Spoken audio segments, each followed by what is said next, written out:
Voilà. Alors, bienvenue à ce balado qui s'appelle Autour du traducteur. Il va y avoir, aujourd'hui, c'est la première émission, donc ça va être différent des émissions qui vont suivre. Ça va être plutôt, comme je le disais, un lancement. Donc, à peu près les 10-15 premières minutes, je vais vous présenter l'angle dans lequel je vais aborder notre métier, la traduction. Je vais vous expliquer pourquoi j'ai choisi cet angle-là et sur quoi je m'appuie aussi. Et dans le restant de l'émission, Yves a accepté de répondre. En fait, on va faire une discussion sur les sujets, mais plus dans la perspective des groupes que Yves a mis sur Facebook. Vous allez voir là comment la discussion, on s'est entendu, lui et moi, sur la discussion. Alors, je vais commencer, puis si vous avez des questions, des commentaires, je ne sais pas, moi, c'est la première fois que je fais un balado, mais j'en ai écouté beaucoup, là. Vous pouvez peut-être mettre des commentaires. Éric Genette, peux-tu fermer ton micro? Je t'ai entendu tousser. Fait que, je vais, c'est ça, vous pouvez soit m'envoyer en privé demain ou dans les jours qui suivent vos commentaires, ou encore les mettre dans le chat. Et puis, je répondrai en fonction. On va s'ajuster de toute façon. C'est comme ça que j'ai pensé que ça irait mieux. Alors, aujourd'hui, il y a 10 ans, j'ai donné une formation, j'avais mis sur pied une formation qui s'appelait « Une approche synergique de la traduction », qui était basée sur le mieux-être des traducteurs pour éviter l'épuisement professionnel. Je l'ai donnée à Magistrade, je l'ai donnée dans le Clé. Dans ce temps-là, c'était avant la pandémie, donc on donnait ça en salle. Je l'ai donné à Montréal, à Magog, à Québec. Et puis, ça a été le lancement.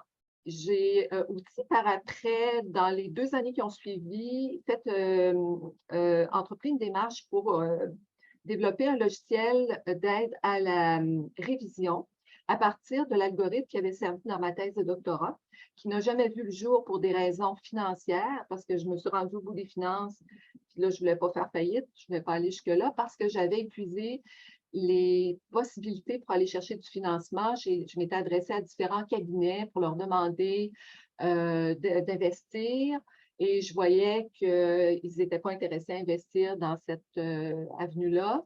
Alors, j'ai essayé avec 2 équipes. On s'est retrouvés malheureusement dans la première équipe avec un fraudeur. Donc, en tout cas, il y a eu plusieurs péripéties dont on est sorti. Mais ce qui est positif de ça, c'est que ça m'a obligée à faire une étude de marché. Alors, et de prévoir à qui je voyais comme client potentiel. Et ça m'a permis de voir ce qui s'en venait. Ça m'a permis vraiment de voir vers quoi on s'en allait.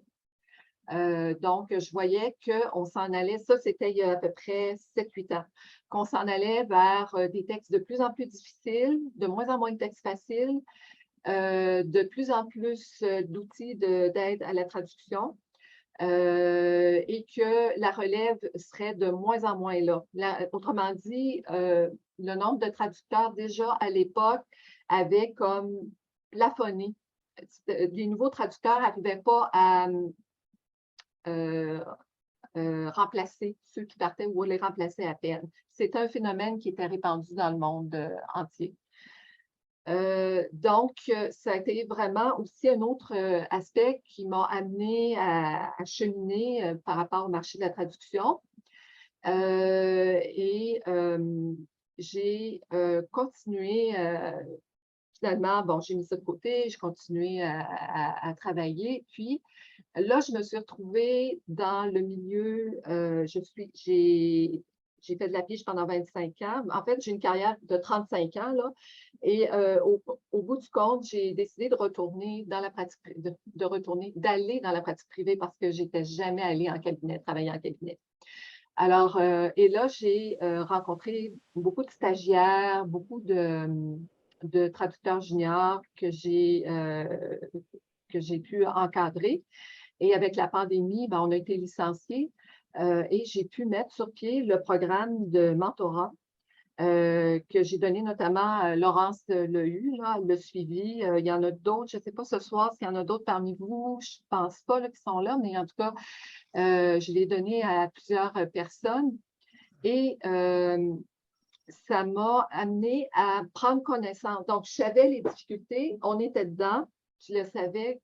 Et je remarquais aussi qu'on était de plus en plus on devait travailler avec de plus en plus de plateformes. Ça, je ne l'avais pas vu quand j'avais fait mon étude de marché là, il y a quelques années. Je n'avais pas vu venir ça. Ça a été un choc pour moi là, de voir qu'on travaillait à une place, mais que Lionbridge, Oxo, c'est pareil, n'est-ce pas, Eric? Et Laurence aussi, faut que tu confirmes.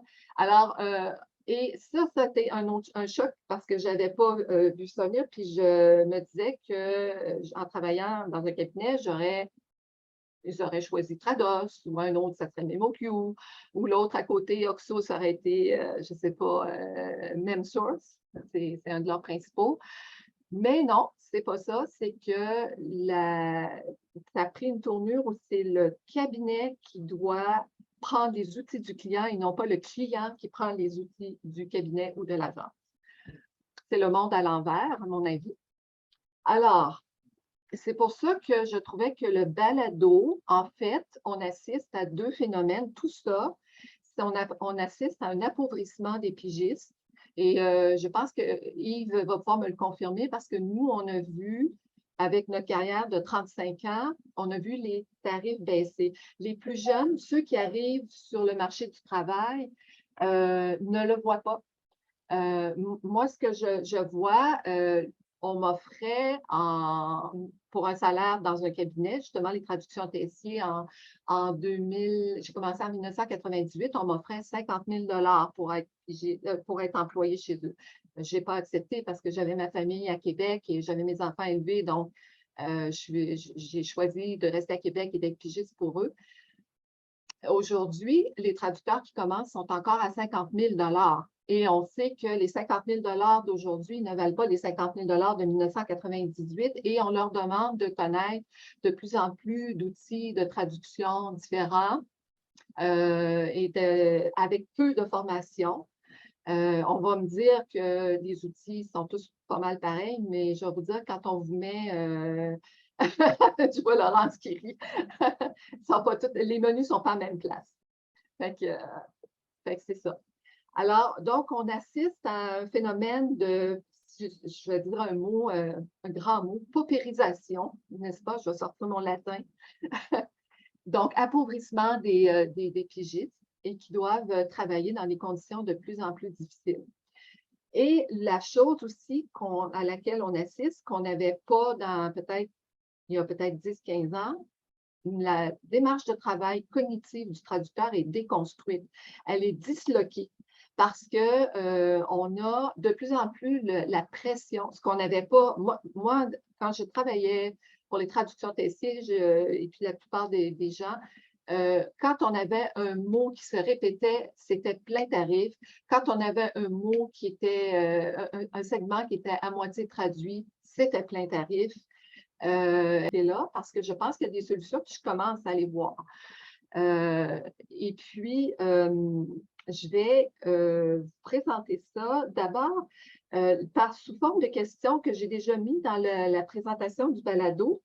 Yves, je vais faire ça rapidement parce que je sais qu'on a beaucoup de choses à dire, mais je voulais vous dire que les questions comme est-ce que je suis un bon traducteur ou une bonne traductrice, ce n'est pas une question qui est facile à répondre parce que vous n'êtes pas tous pareils.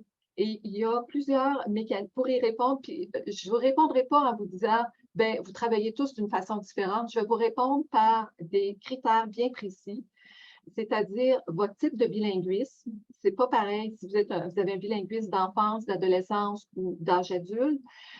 Si votre mémoire comment on va voir les types de mémoire, comment les utiliser, le mécanisme d'inférence, comment on déduit dans un texte. Il y en a qui sont plus habiles que d'autres parce que le texte ne dit pas tout. Et les processus cognitifs que vous avez appris à la petite école, mais dont on ne nous parle jamais en traduction parce qu'on pense que ça va de soi. Alors, qui sont la microstructure, la macrostructure, le résumé de texte, la superstructure, la structure des textes. Ça peut nous aider justement quand on est pris dans un tronçon qui est je vais vous montrer des stratégies que j'utilise moi-même là, pour m'en sortir et je vais vous montrer à l'appui des statistiques de ma thèse de doctorat pour vous montrer comment la structure d'un texte peut nous aider à augmenter notre rapidité et la qualité de nos textes. J'ai des statistiques là-dessus avec les sujets dont j'ai analysé les protocoles pendant mon doctorat. Puis vous allez voir qu'il y a une grosse différence de compréhension, de qualité. Ensuite, on va vous parler des tarifs, puis on va commencer, Yves et moi, à en parler tout à l'heure. Et aussi, on va parler, entre autres, du recours collectif qui est intenté par des traducteurs contre le Bureau de la traduction. Ça, on va en voir une émission là-dessus. Ensuite, une autre question qu'on me pose tout le temps, c'est comment on fait pour passer un examen? Je vais avoir un emploi dans un cabinet, puis surtout les traducteurs débutants. On va voir ça. Ensuite, l'épuisement professionnel, j'ai la chance d'avoir Mme Nicole Couture qui est avec nous ce soir, qui va venir, qui a accepté dans une émission ultérieure de venir nous parler de l'épuisement professionnel et des automassages qu'elle propose aux traducteurs pour soulager les malaises pendant qu'on travaille, les yeux secs, entre autres, les maux de tête dus à l'ordinateur. Et moi, je vais ajouter aussi, je vais vous parler de l'effet protecteur du bilinguisme et de la traduction sur les maladies, le développement des maladies neurodégénératives. Je sais qu'il y en a beaucoup qui sont très jeunes parmi vous, que ça ne touche pas encore, mais sachez que le métier qu'on a nous protège et c'est très agréable de savoir que ça nous protège de certaines pathologies qui existent. Ensuite, on va parler de l'isolement et l'isolement qui était dans la formation que j'ai donnée en 2010. J'avais fait passer un sondage auprès de 100 traducteurs et traductrices qui étaient à peu près 50% d'employés, 50% de pigistes. Et ce qui était ressorti, c'est qu'il y avait ceux qui travaillaient tout seuls à la maison se sentaient très isolés, pas de réseau social et tout ça. Et maintenant, qu'est-ce qui se passe? C'est encore pire. Tout le monde est isolé, tout le monde, avec la pandémie, est à la maison. C'est sûr qu'à l'époque, en 2010, Zoom, tout ça, Teams et tout ça, ce n'était pas instauré comme ça l'est aujourd'hui. Mais ce que je vois, c'est que le phénomène est encore plus présent qu'il ne l'était en 2010-2011. Justement, si j'ai des difficultés, quelqu'un qui a des difficultés avec un collègue ou une collègue de travail, un conflit de personnalité, quand on est isolé comme ça, qu'est-ce qu'on peut faire? On n'a pas de collègue, il n'y a personne qui sait ce qui se passe, on est tout seul de personne à personne. Je vais vous parler d'un outil inédit en traduction, c'est le co-développement professionnel qu'on a déjà mis à l'essai 2 fois avec quelques traducteurs pour régler ce genre de problème-là. De façon positive. Ça a très, très bien fonctionné. Je vais également vous parler de la loi du 1 que très peu de traducteurs, moi-même, je ne connaissais pas jusqu'au début des années 2010. C'est la masse salariale, je vais juste admettre, OK.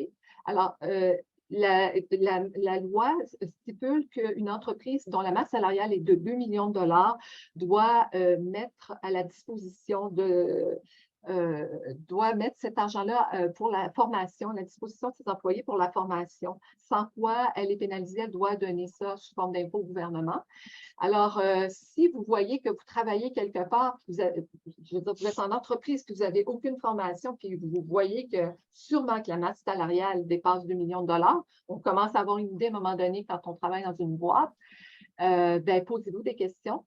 Posez-vous des questions parce que ça veut dire que cet argent-là est utilisé, on ne sait pas comment, là, mais ça se pose comme question. Je vais aussi, pour l'indiquer des textes de plus en plus compliqués qu'on a à traduire et on a moins en moins de textes reposants comme on avait dans les années 90 et 2010, là encore, c'est-à-dire des textes genre un petit, ordre du jour de la prochaine réunion du comité des ressources humaines ou des choses comme ça, là. Ça, ou des choses des mises à jour, des choses comme ça. On nous donne de plus en plus les choses compliquées avec peu de terminologie faite. On demande même parfois de proposer de la terminologie, des tournures de phrases. Alors, je vais vous parler de la thèse de doctorat de Mme Judith Rémillard qui a été déposée en 2018. Je vais l'inviter à venir vous parler. Je pense que ça serait vraiment très intéressant. Moi, j'en ai lu une partie de sa thèse et je vais continuer à la lire. Et aussi, une autre question que m'est souvent posée, c'est j'aimerais faire de la transcréation, mais je ne sais pas par où commencer. L'année dernière, j'ai invité M. Hugo Vandal-Sirois, qui a fait une thèse de doctorat à l'Université de Montréal qui s'intitule Agents et modèles de l'adaptation publicitaire en agence de communication marketing. Il a déposé sa thèse en 2015. Hugo travaille maintenant pour de grosses entreprises aux États-Unis et aussi des entreprises américaines qui veulent faire leur place sur le marché québécois. Et il va vous parler des difficultés de la démarche et aussi des difficultés parce que c'est une difficulté. Les agences de communication nous perçoivent, nous les traducteurs, comme on vient jouer dans leur plate-bande. Alors, on n'est pas toujours bien reçu par les agences de communication à qui on veut proposer nos services de transcréation. Donc, on va voir avec M. Vandal-Sirois quelles sont les portes d'entrée ou les possibilités, parce que je pense qu'à un moment donné, il va falloir être créatif. Alors, bien, là-dessus, je vais t'inviter, Yves, à nous parler. D'abord, je te remercie beaucoup d'avoir accepté l'invitation. Puis, peux-tu te présenter un petit peu? Oui, bien sûr. Pour commencer, ce que tu as touché, c'est infiniment vaste. Tu touches à tout, finalement. Puis, moi, je n'ai pas le choix. Je pense que je vais faire le contraire. Je vais me parler de façon très pointue. Puis, ça va être différent de ce qu'on a discuté hier pour se préparer. Hier, on a parlé des groupes que j'ai fondés, que des fois je m'en occupe, des fois je ne m'en occupe pas. Je vais en parler un peu parce que ça va être pertinent pour ce que je vais dire après. À un moment donné, quand on parle du correcteur d'antidote, il y a toujours quelqu'un dans la première rangée qui dit « Ben oui, mais c'est une machine, elle ne peut pas comprendre. » Puis moi, j'ai voulu répondre à ça. C'est évident que c'est une machine. Et derrière ça, il y a des gens qui s'appellent, chez Antidote, qui s'appellent des infolinguistes, qui ont appris à parler à la machine de la bonne façon pour qu'elle travaille le mieux possible. J'ai créé ce groupe-là où j'étais pas mal actif pendant une couple d'années, puis j'ai essayé d'encourager les gens à faire des signalements à Antidote.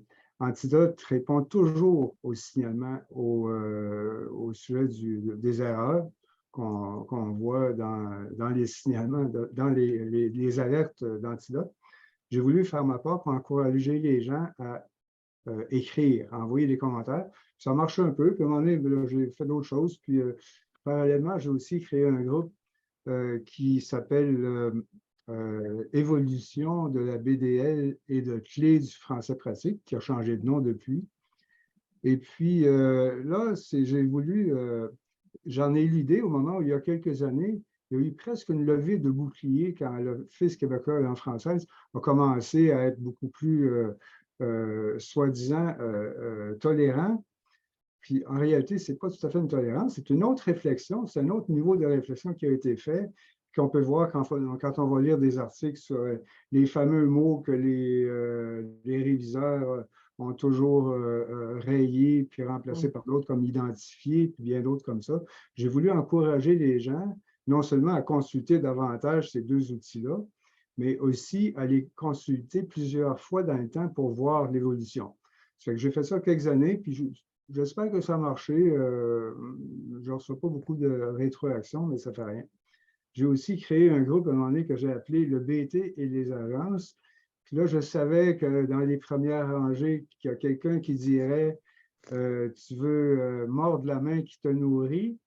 C'est une réaction à laquelle je m'attendais, mais ce n'était pas ça mon intention. C'était mon intention, c'était, je sais qu'il y a une espèce de tabou de parler ouvertement des relations entre le BT et les agences. Puis moi, j'aime ça dans la vie. Quand il y a un tabou, j'aime ça le décortiquer un petit peu, puis de le détabouser, pour ainsi dire. Fait que j'ai fait ça, puis il y a une centaine de personnes qui sont là. De temps en temps, j'envoie une réflexion. La dernière réflexion, une des dernières réflexions que je trouve importante que j'ai faites dans ce petit groupe-là, c'est le BT, c'est le service militaire de la traduction. Puis je pèse mes mots parce que c'est vraiment difficile. C'est vraiment difficile pour le moindrement qu'on a l'esprit un peu perfectionniste dans le bon sens. Parce que pour en venir là, a fallu que j'ai passé par les agences. Je n'ai pas postulé pour travailler directement pour le BT. Puis d'où l'idée de créer un groupe, le BT et les agences. J'avais cette raison-là d'aller travailler pour les agences et aussi pour enfin avoir un service technique qui répond à mes problèmes quand Trados déploie une de ces monstruosités. Puis, ce qu'en allant dans les agences, j'ai cassé la glace sur aller plus loin dans Trados Studio, puis travailler pour le BT avec un intermédiaire. Mais ce que je voulais, en allant travailler dans les agences, je voulais travailler en équipe pour répondre à ta question de l'isolement. J'ai beaucoup travaillé isolé. Je me suis dit, ça va de soi. Je vais aller travailler pour des agences, je vais travailler en équipe. Puis parmi les agences où je suis allé, il y a des fois, j'ai travaillé un petit peu en équipe, puis d'autres fois, pas du tout.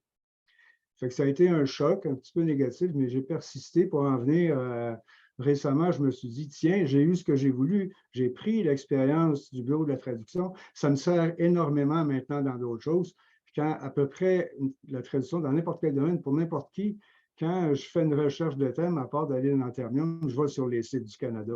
Très, très souvent, je trouve des réponses parce qu'il y a des nombreux ministères, de nombreux sous-ministères qui touchent à tout finalement. Fait que ça m'aura apporté ça. Mais tout ça pour dire que, vu que tu travailles avec, vu que tu es mentor pour plusieurs mentorés, des fois, je me dis, si j'étais mentor, ce que je ne suis pas du tout, qu'est-ce que je dirais en premier à un futur traducteur? Puis, je trouve ça très important. Moi, avant de faire de la traduction, j'ai fait beaucoup de révision du français, de correction et de révision du français. J'en ai fait des tonnes.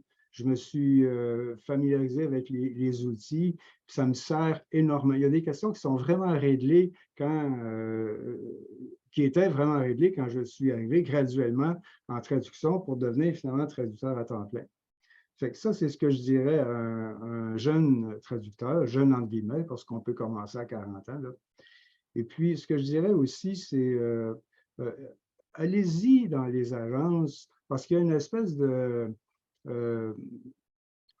on oppose aux agences les fameux clients directs. Dans plusieurs groupes de langagiers, forums et groupes de langagiers, quand on parle de ça, on dit oh, moi, j'ai des clients directs, parlez-moi pas des agences, ma paye est 3 fois meilleure. Puis moi, j'ai eu des clients directs que j'ai perdus graduellement, en particulier à la récession de 2008-2009. Ça a été dur. J'ai même déjà travaillé pour une agence qui avait pris mon client direct puis qui payait moins cher que moi j'étais payé, pour parler de paye un petit peu. Je veux dire aussi que puisque tu veux parler de paye, moi, je ne veux pas trop en parler parce que c'est trop vaste. C'est chacun a son expérience. Comme moi, j'ai déjà fait 2 fois plus d'argent que dans les 10 dernières années. J'ai trouvé ça dur, je me suis adapté. J'ai un ventilateur. Vous voyez, dans la cuisine, je n'ai pas de climatiseur, mais dans le bureau, il y en a un. Mais normalement, j'aimerais savoir la climatisation partout, puis je ne l'ai pas, là. Mais j'en prends mon parti parce que j'ai accepté à un moment donné que pour avoir du plaisir comme traducteur, j'ai accepté de travailler plus lentement.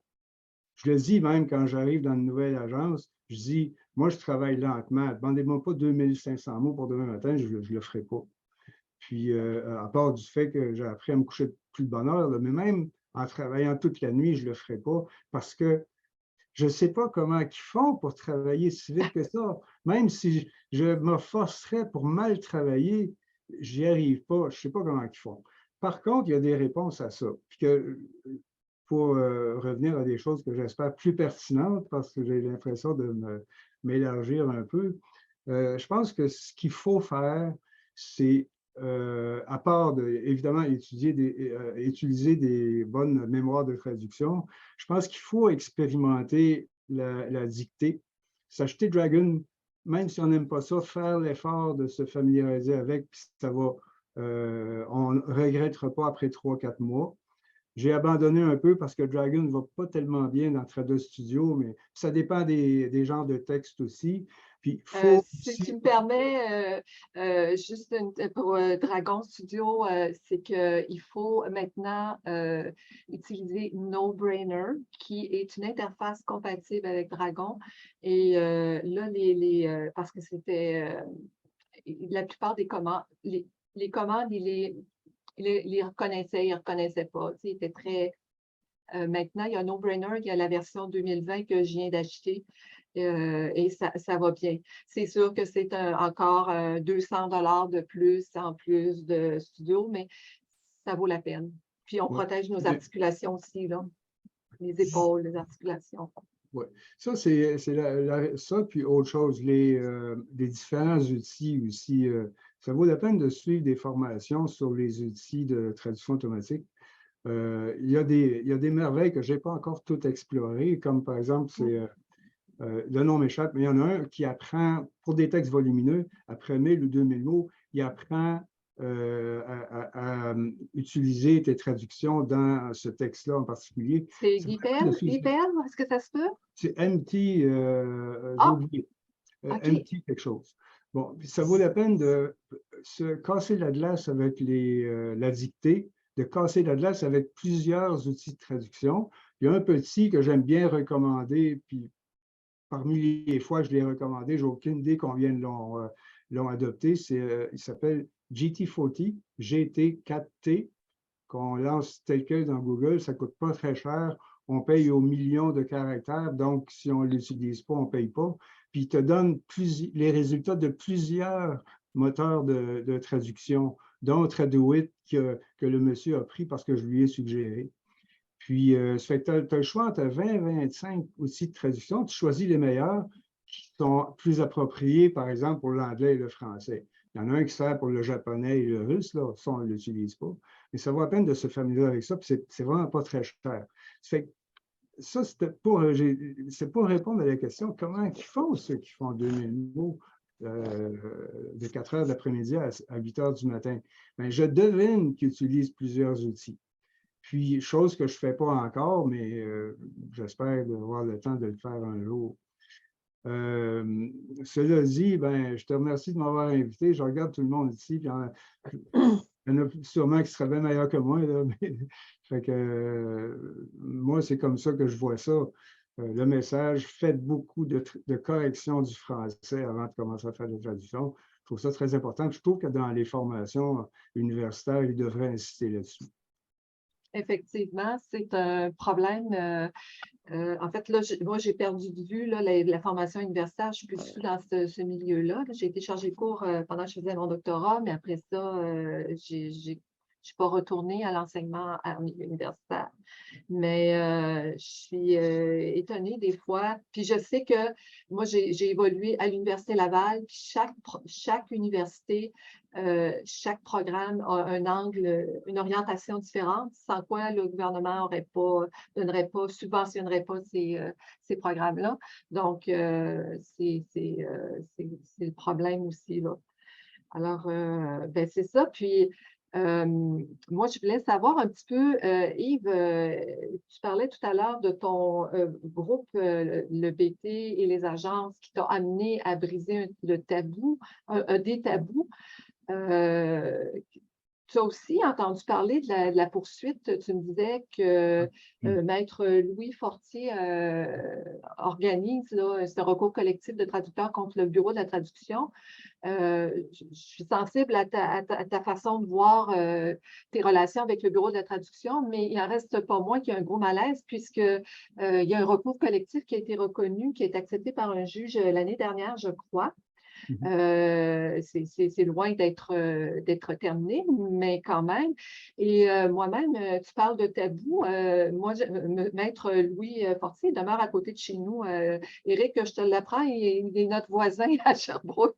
Alors, j'ai pas eu de contact avec lui depuis un certain temps, mais c'est ça, je voudrais savoir, je voulais l'aider à justement recruter des gens qui seraient prêts à témoigner ou à relater des injustices dont ils ont été victimes. Moi, j'en ai eu une aussi, mais je faisais affaire avec un cabinet. Donc, ce que je comprends dans le recours collectif, ou plutôt d'une agence, ce que je comprends dans le recours collectif, c'est plutôt les gens d'une agence qui ont eu un problème avec le bureau de la traduction qui vont se retrouver là, ou des traducteurs autonomes qui font directement, qui sont des fournisseurs directs du bureau de la traduction.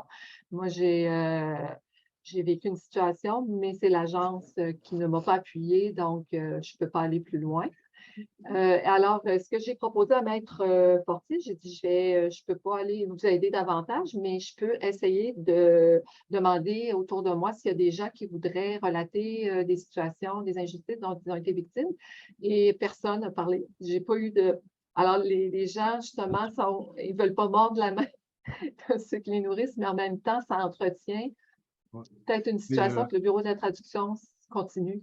Ouais. Mais moi, ce que j'ai vu dans ça, je ne savais même pas que ça continuait. Ça concernait la façon de Traduc Studio de compter les mots, puis les traducteurs étaient désavantagés dans ça.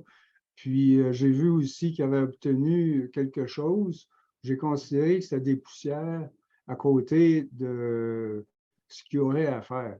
Mon point de vue à moi, ce qu'il y aurait à faire, on est vraiment dans l'utopie. C'est J'en parle des fois aux directeurs d'agence, puis encore là, il y en a qui vont dire tu prends des risques. Ben moi, j'aime ça, des risques. Je trouve que ça rapporte toujours quelque chose de risqué. Ils n'appelleront pas la police, là, tu sais. Puis, je dis aux agences, à un moment donné, que je viens de passer 12 heures sur un travail qui devrait se faire en 4 heures. Ça arrive souvent pour le bureau de la traduction, parce que le moins demain qu'on est perfectionniste. Et puis, là, ils disent, une directrice m'a dit, j'ai d'autres chats à fouetter. Adresse-toi directement au bureau de traduction. Ben oui, mais au bureau de traduction, ils vont me dire de m'adresser aux agences. Ça fait que, après ça, j'ai parlé à une autre, puis pour ce travail-là, elle m'a donné une scène de plus. C'est-à-dire qu'elle n'a pas le temps de faire ça. Les agences, ils n'ont pas le temps de faire ça. Eux autres aussi, ils ont leur paye à gagner, puis tout ça. Puis, ça fait qu'il y a un mur à traverser. Exactement. D'autant plus que le mur à traverser, il était encore plus gros que je pensais. L'autre fois, je t'ai envoyé l'annonce du gouvernement fédéral qui donne, il offre 60 000 $ à des débutants. Puis ils vont leur donner une formation, puis ils vont avoir le syndicat, puis la passion, C'est ça. OK, jusqu'à la fin de le jour. Puis, ça fait que c'est immense, là. Ça m'est arrivé, moi, de faire, je ne sais pas, moi, 32 000, 35 000 à travailler sans arrêter de travailler à 5 heures le soir. Puis, pour le bureau de traduction, pour des agences, puis des fois moins que ça même. Puis, le mur est immense. Puis, le biais par lequel je passerais, ce ne serait pas par Louis Fortier, ce serait par... C'est gros, là. C'est la loi sur les langues officielles. Il y a une grosse lacune quelque part dans la loi sur les langues officielles qui fait qu'il y a bien des traducteurs qui travaillent, qui sont sous-payés. Si c'est vrai, la loi sur les langues officielles, bien, qui paye le monde, faites-les pas travailler pour des pinottes. Mais ça, qu'est-ce qu'il faut faire pour ça? Il faut se lancer en politique. Puis, si tu te lances en politique, tu n'aurais plus le temps de faire la traduction, là. C'est ça que c'est ma réponse à ça. Puis l'approche de Louis Fortier, ben, lui, il est avocat, puis il est traducteur. C'est ça. Tant mieux pour lui. Au début, j'avais trouvé ça un petit peu faible dans le sens que j'y demande où tu as pris mon nom. Ah, il dit, je t'ai vu dans un groupe. Je n'ai pas trouvé ça vraiment fort, tu sais, un avocat qui je pige les noms dans les groupes pour avoir des témoignages, puis tout ça. J'ai trouvé ça un peu faiblard au début. Par contre, il a peut-être pris du poil de la bête depuis. Puis, ça a été mon impression.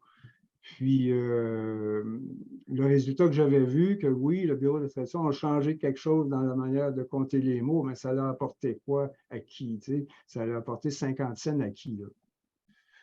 Fait que c'est là que je me rejette pour améliorer sa paye. Il faut s'outiller puis apprendre à travailler avec des nouveaux Absolument. outils pour commencer. Puis après ça, parce que là, comme ces temps-ci, je vois pour une agence, je vois les offres qui sont faites quotidiennement. 5000 mots pour après-demain matin à 6 heures. Oui, on peut diviser le travail, mais le choc aussi, je pense que c'est important, je vais finir là-dessus, là, il est tard. Les premiers temps que j'ai travaillé pour des agences, il y avait de la révision assez systématique. Il y en a eu de moins en moins. Puis maintenant, il y a des Exactement. agences où il n'y a à peu près pas de révision, sauf les 3 premiers travaux du traducteur. Dans ça, il y a des réviseurs, ça fait plus d'un réviseur qui me disent, encore récemment, c'est effrayant ce que je vois qui est envoyé par l'agence au bureau de la traduction. Ça, c'est un mystère pour moi parce qu'ils m'ont déjà reproché une virgule.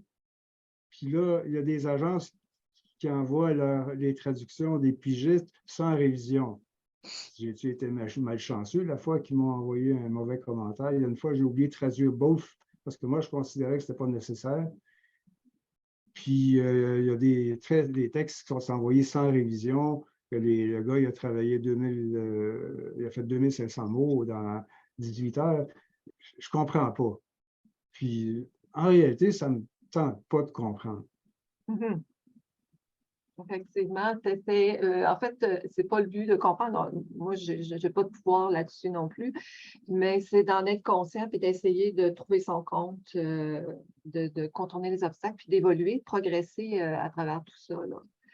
Je pense que moi, je ne me battrai pas non plus contre le bureau de traduction ni contre les agences, là. Mais ce que je voulais en tout cas, ce que je veux amener, c'est que justement, il faut, parce que là aussi, on a un autre, c'est l'intelligence artificielle qui devient de plus en plus importante là, dans notre domaine. Et puis, on se retrouve, nous, à faire des choses de plus en plus compliquées. Et les choses, oui, Ça j'ai trouvé quand tu as dit ça, j'ai tu n'es trouvé pas que d'accord? Tu c'est as le peut-être, droit. c'est pas un désaccord, j'ai trouvé que c'était une expérience propre à un certain nombre. D'autres ont peut-être vécu autre chose.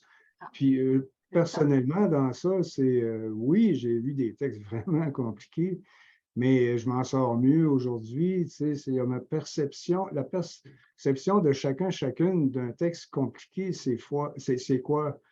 Puis, par exemple, j'ai un travail compliqué, puis là, c'est un mandat à long terme payé à l'heure, là, c'est le fun. Puis, si je n'avais pas fait un autre aussi compliqué il y a à peu près 10-12 ans, j'aurais eu de la misère. Puis là, après 2 mois, ça devient relativement facile, vraiment. C'est aussi compliqué que l'autre parce qu'il nous reste une petite ressource de plus, là. Je vais essayer de résumer quoi. Il y a 10-12 ans, c'était des pièces automobiles, la description qui est imprimée sur les reçus de caisse avec 20 caractères. Il y avait 20 caractères anglais, il fallait qu'il y ait 20 caractères français, puis je n'avais pas accès au modèle d'automobile. C'était la devinette pendant 6 mois. Puis aujourd'hui, j'ai un projet semblable dans un autre domaine. J'ai accès à l'équivalent du modèle automobile, mais ce n'est pas si bien organisé que ça.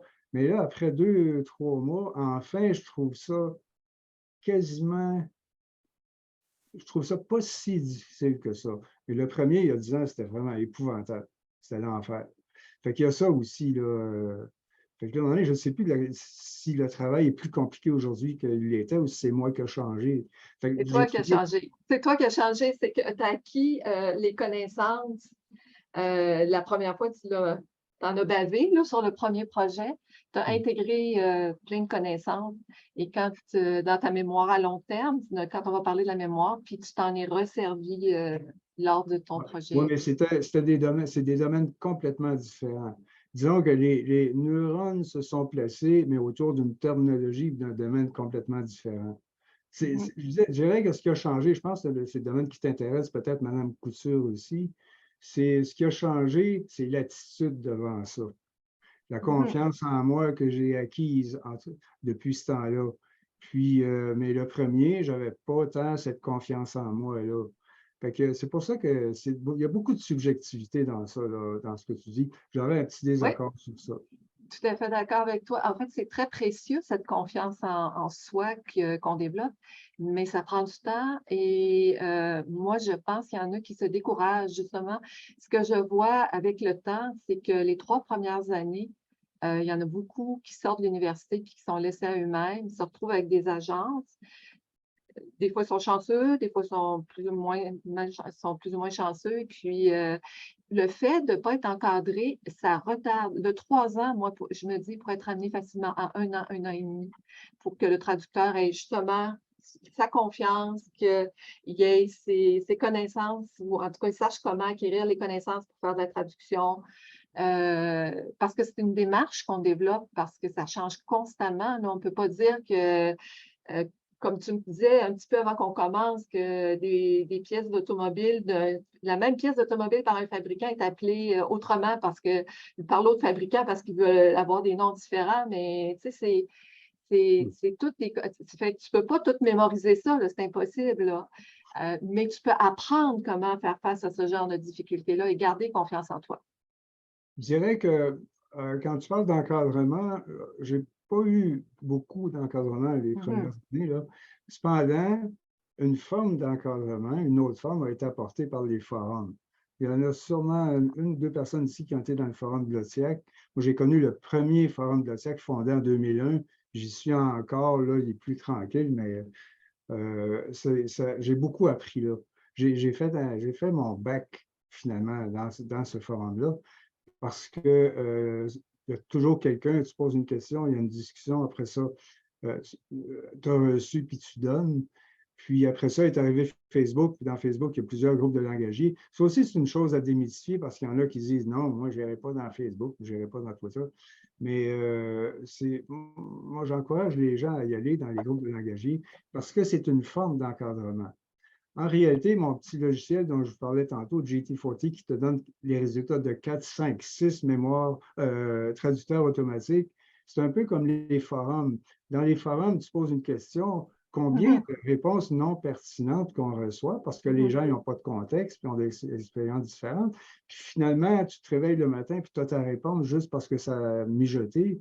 Bien, c'est la même chose que des mémoires de traduction avec chacune ses compétences, puis chacune ses domaines de prédilection. Puis moi, j'encourage beaucoup les gens à aller dans les groupes de langagiers, puis les forums. Si on a peur un peu, il faut vaincre cette peur-là. Il y a de la chicane un peu des fois. Des fois, il C'est faut quand apprendre à se. même bien, il y a des règles maintenant, c'est beaucoup plus encadré. On risque moins d'avoir de prises de bec là, vraiment désagréables entre des personnes Oui, différentes. ça s'est civilisé, là, mais ça arrive Ouais. encore des formes d'opposition qui ne sont pas toujours agréables encore aujourd'hui. Là, tu sais, des Mhm. gens bon. Mais il faut apprendre à se bagarrer un petit peu. Absolument. C'est comme en politique, là, Ben, pour c'est ainsi bien. dire. Ben, merci beaucoup. Puis, en fait, je pense qu'on a pas mal fait le tour. Donc, tu nous as présenté tes trois groupes. On voulait parler aussi de la poursuite, le recours collectif. Et puis, est-ce qu'il y avait d'autres choses que tu aimerais, dont tu aimerais faire part aux gens ce soir? Ben, tu sais, j'ai passé pas mal mes marottes, là, mes choses qui me viennent à l'esprit quand on parle à quelqu'un qui veut devenir traducteur. Euh, Je dirais aussi, il faut mesurer ses prédispositions. Il y en a qui ne l'ont pas. Tu sais, il y en a qui, un peu comme l'informatique, il y en a qui ne sont pas capables d'utiliser un ordinateur. Il faut tenir compte de ça. Peut-être une chose qui m'a frappé quand tu as parlé de bilinguisme, tout ça. Mhm. Je suis dans un groupe international où il y a des gens de plusieurs origines. Évidemment, la lingua franca est l'anglais. J'appelle ça la Mhm. lingua angla. Et puis, je les vois discuter entre eux autres. Il y en a qui, il y a des traducteurs du russe au japonais, là, etc. Mais on parle en anglais. Puis tu lances des questions, puis comme l'autre fois, j'avais une question qu'il fallait avoir des connaissances dans le langage booléen. Moi, j'en ai pas trop. Ils m'ont suggéré quelque chose. Puis le lendemain, j'ai trouvé une réponse, je leur ai donné la réponse. Puis, mais tout ça pour dire qu'il y a des gens, il y a beaucoup de gens multilingues dans ça qui travaillent dans plusieurs directions. Comme quand tu restes dans le cœur de l'Europe, pour gagner ta vie, il faut que tu fasses un jour de l'espagnol à l'allemand, puis le lendemain de l'anglais à l'italien, puis avec des qualités finales peut-être inégales, mais quand même, pour appuyer ce que tu disais, les gens parlent aussi de leur vie quotidienne quand ils sont dans le train puis qu'ils entendent des gens faire des farces dans plusieurs langues puis qu'ils les comprennent, sont surpris eux-mêmes de voir à quel point ils comprennent plusieurs langues presque sans effort. Puis j'ai beaucoup appris dans ce groupe-là aussi, qui est malheureusement un groupe fermé, là, parce que ça prend des règles. Il faut avoir été dans tel groupe il y a 20 ans pour être membre, là, mais quand même, ça OK, reste parce que ça. donc je ne peux pas y aller, on ne peut pas y aller là. Ben, il y a un groupe Facebook qui est fermé comme ça. Il y a l'équivalent, un groupe Google qu'on appelle. Il faudrait que je m'informe s'ils sont plus ouverts un peu parce que les autres sont vraiment scientifiques. En réalité, je vais m'informer de ça, je vais t'en parler. Mais pour parler de multilinguisme, il y a des études scientifiques qui disent que c'est bon pour le cerveau. Absolument, absolument. C'est justement ça qui retarde, qui empêche le développement de maladies neurodégénératives comme l'Alzheimer, le Parkinson, des choses comme ça, parce qu'on est toujours en mode. Premièrement, tu parlais beaucoup là, de ce que tu apprends là, en traduction. Là. Une des raisons pour laquelle on est protégé par la traduction, là, je parle de la traduction, je ne parle pas du bilinguisme, c'est parce que justement, on est toujours en mode apprentissage. C'est ce qui ressortait d'ailleurs dans le sondage que j'ai fait en 2010 auprès de 100 traducteurs. Je leur demandais si leurs besoins de nouveautés, parce que c'est un des besoins fondamentaux de l'être humain, de découverte, étaient comblés à 90 on a le métier fantastique. Leur sentiment d'appartenance, ça, des fois, c'était 10-20 Ceux qui travaillaient en bureau, là, était beaucoup plus choyé. Oui, c'est intéressant. Ouais, J'avais autre chose aussi qui peut encourager les gens. J'observais ces temps-ci que ce que j'ai fait ces derniers jours en traduction, il y a à peine 3 ans, j'aurais eu de la misère à le faire. C'est le fun, c'est stimulant. Ça va être le fun dans 2 ans. Puis aussi, des fois, pour le bureau de la traduction, pour revenir sur ça, tu travailles sur un texte, tu lis le journal le matin, puis tu as un texte qui parle exactement du sujet que tu as à traduire. Puis ça stimule pour te tenir au courant de l'actualité un petit peu. Une fois, j'ai eu un bon et un mauvais commentaire. Un bon, c'était sur Taïwan, la situation de Taïwan et la Chine. Ils m'ont félicité parce que j'avais fait des bonnes recherches. Puis un autre qui m'ont blâmé parce que j'ai fait des mauvaises recherches sur l'Afghanistan. Ça m'a fouetté un peu. Un m'a encouragé. Le prochain sur l'Afghanistan, je vais m'enseigner un petit peu plus. Puis ça l'aide à prendre parti pour Zelensky contre Poutine. Pas toujours facile de traduire ce genre de texte-là, quand des fois, tu es en conflit de valeurs avec ce que tu traduis aussi. Encore là, quand tu fais, par exemple, des mémoires pour la Chambre des communes, il y a des fois, tu vois les 2 points de vue. Puis ça arrivait une fois par hasard, c'était même 2 auteurs différents. Puis c'était vraiment les 2 points de vue opposés avec une bonne logique. Puis j'étais autant motivé pour faire un bon travail dans chacun. Puis après, c'est un sujet qui peut toucher les conversations avec les amis. Puis je pouvais un peu parler des 2 points de vue. Puis après ça, dire le mien, c'est certain. Puis, fait qu'il y a ça, c'est passionnant, la traduction, quoi. Absolument. Je ne vous retiendrai pas plus longtemps, j'avais dit 1 heure et que je vais vous donner rendez-vous. Là, demain, je vais vous envoyer un message à tous pour l'enregistrement et puis je vous indiquerai quand le prochain aura lieu, puis le thème, puis l'invité. Merci beaucoup d'être avec nous. Merci beaucoup, Yves. Merci pour ton travail, Sylvie. Au revoir. Bye.